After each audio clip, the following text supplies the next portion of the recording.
Okay, so now that I've got my helper to help me with the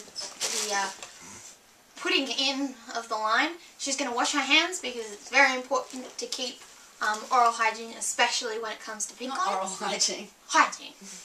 Alright, so what she's going to do is that she is going to flush the line first with the saline solution.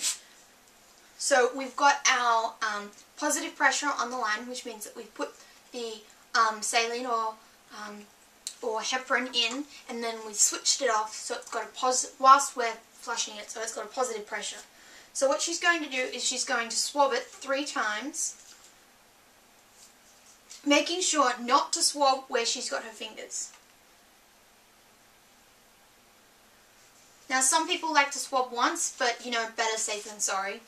I've had my line in for 11 months, which is very unusual, and I hold the fact that I've had it in for so long because we have swabbed it so many times, because we've been so careful in making sure there's no gaps in the dressing that air can get in, and that's how you get infections.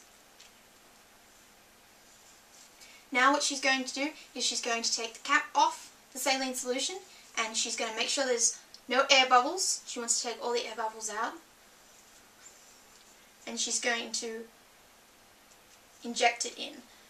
You're going to take the lock off. You can do this. And then she's going to push it in, making sure she's holding the lock so that it's not blowing off. With twist syringes, you won't need to worry about this because they lock on. So I'm being careful not to touch. Being careful not to touch anything. Now she's going to take the 5ml syringe and she's going to check for patency, which means blood flow back. So if you don't have a blood flow, what you can do is cough or sneeze or just go making sure not to cough on the actual sterile area. But it's fine. But that's fine. So now that we've got the blood patency back, she's going to flush it again to make sure that the blood is out of the line, and then we're going to connect the IV up. Do you want to tell them about pulsatile flushing?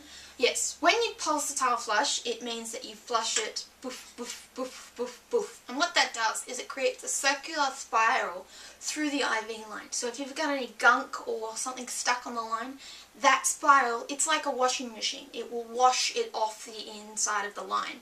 So it's a very good habit to pulsatile flush whenever you're doing something like that. So she's going to take the cap off the end of the IV, making sure not to touch it, and she's going to connect it to the port. Now she's going to turn it on. Yeah, you can turn it on. I can turn it on. It's good to give the person who's doing the IV control. And it's flowing. And we'll be back with you on what to do after the line has finished. Because it's not very exciting watching half an hour. No. But